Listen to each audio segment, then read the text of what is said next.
Days like these, I wonder if it's inappropriate for me to share the level of joy and elation and happiness, excitedness,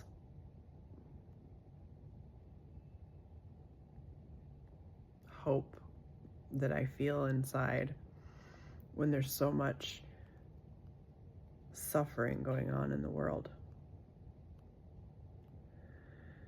But then I'm reminded that this light, this frequency is contagious, and it has to be shared. It has to be spread. People need to know that it is possible to achieve this.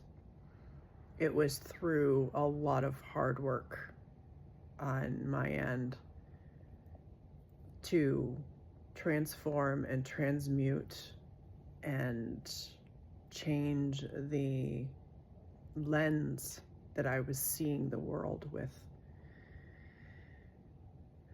And it didn't happen overnight.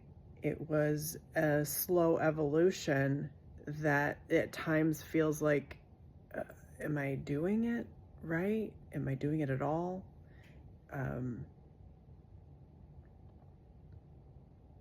There's a lot of doubt, worries, fears, until you decide that the fear is actually an obstructor. It has nothing to do with reality. It is worrying about the plan. It's worrying about the path that was intended for you. And that has nothing to do with faith, right? Deep, abiding faith is knowing that absolutely everything that is laid before you on your path is intended for you, one way or another. So when we stop questioning things and we start looking at the possibilities and opportunities in each given perceived challenge, sometimes they're actual challenges, sometimes they're just perceived, and it's our resistance to anything that feels like unknown. So I believe that the success that I have actualized in achieving these greater goals was all through intention of wanting more, of wanting a higher state of being, and knowing, there's this deeper knowing that there was access to this if I looked hard enough, if I tried hard enough, if I believed. And I want to talk about the word believe for a little bit, because believe is not a word that I really like to use. It's, for me, there's a room for just a little bit of doubt with the word believe. And also there's a place for that when you're first getting started in this, on this path. It's like, I think I can. And it's that gentle tug forward. But knowing is a better word. It's a more aligned word.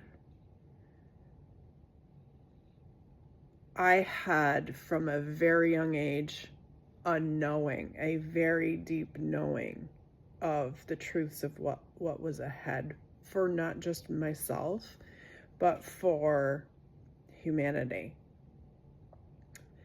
And there was this excitement that stirred in the distance.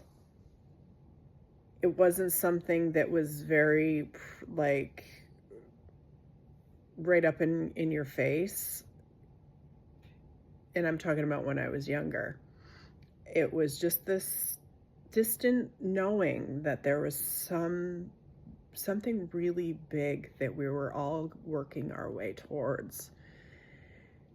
And that's the dangling carrot that kept me going through all of the heavy moments, the darkness, the sadness, the isolation, the destitution, the loneliness, if I didn't already say that.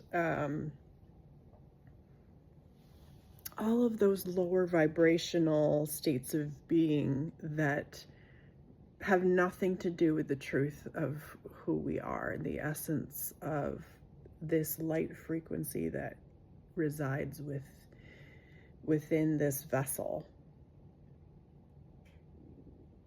It expands far beyond this vessel. And the more that we come back into center and groundedness and alignment and love ourselves deeper, the more that we expand this light. There are days when I struggle to contain the light that is pouring in right now. But before I got to that point, there was a lot of clearing out that had to happen, which makes sense, right? And with any vessel, you've got to empty the vessel of the unpure water, right? When you go to get a fresh glass of water, if it's already full of mucky, stinky, foul-smelling, polluted water, that vessel has to be emptied first before you can refill that cup back up with crystalline, clear, purified water. And I mean purified by light, by clarity.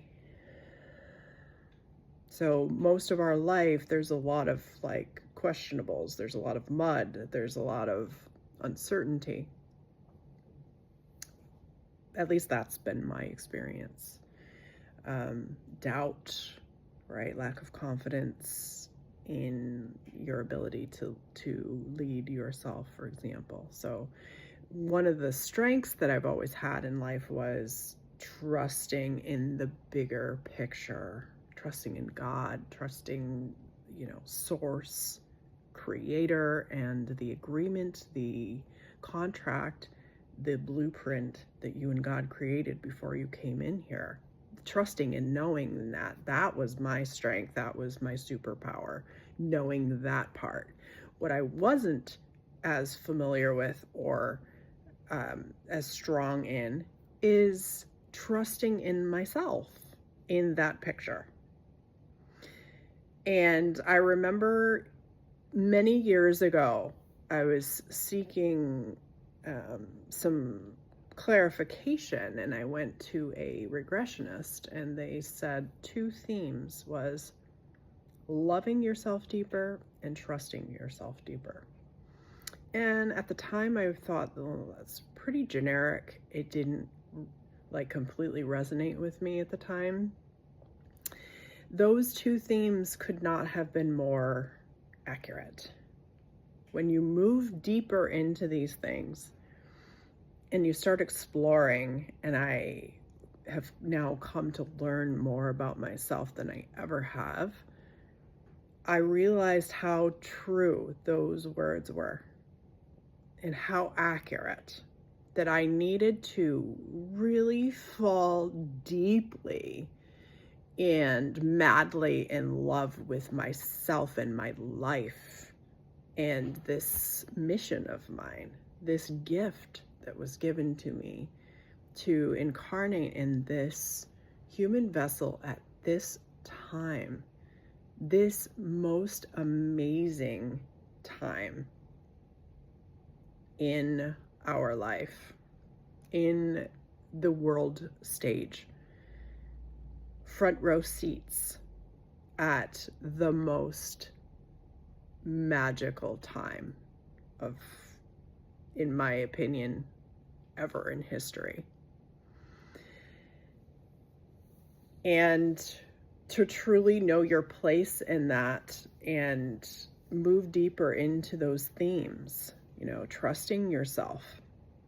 Well, that proved to be very huge and very profound for me. And I believe that is the reason for my success, my own self-proclaimed success, because it's success based on the standards that I hold for me. That's how I measure success, is what core values and qualities that I want to live my life with. And I believe that I have achieved the level of success that I was hoping to. And the trust part was really the reason that I feel like I have achieved that. Trusting in myself to lead myself back to this original blueprint. And the word blueprint came to me intuitively not that long ago. I haven't been using that word for very long, and it was through different inner works, meditations, quiet contemplations. But the blueprint is now fully embedded and ingrained and is part of my new dangling carrot, because returning back to restoring the original blueprint is the design that you and God had agreed upon and intended for your life. Now, the details of that can waver a bit based on your free will, but there are some harder, more implanted original structures, such as location, such as the individuals that you've chosen to surround yourself with that are going to help you to learn particular life lessons that your soul needs. And those kinds of more embedded details. Of course, we have free will. You can get up and uproot and choose to go across the world and start your blueprint there. But also, there is this compass, internal compass that we have that guides us back in towards the blueprint if we have veered off. And it's not even so much a matter of right or wrong as much as it is like, it's not wrong to get off course, so to speak. It's more of a matter of an intuitive knowing that the lessons that you've signed up or contracted to learn are off course a bit. So we get these nudges and these pulls to realign, and we get them through anxiety, we get them through sadness, we get them through depression, loneliness, isolation. Like, all of these lower vibrational states are perfect indicators, and I will say realignments. So redirections. It's redirecting you back, like you've gotten off course, and that is why you feel this restlessness inside of you. So, number one tools: authenticity, first and foremost. Quality of breath. Self-love, that self-love piece is critical. Spending time with you, prioritizing you. You're saying, I have value. I matter. My mission here is important, and it isn't any less important than anyone else. And where you put your attention, you're prioritizing energy. If you are putting your attention on other people predominantly over yourself, you are sending a message that your value is less. You're sending that message to yourself, and your soul knows the difference. So start shifting back towards looking at these signals as exactly what they are. They're gifts. All of the heavy vibrational states, the sadness, the loneliness, isolation, the resentment, all of the things, they're turning you back inward. They're gifts. Speaking of gifts, give yourself the gift of presence, full, embodied presence in the now moment.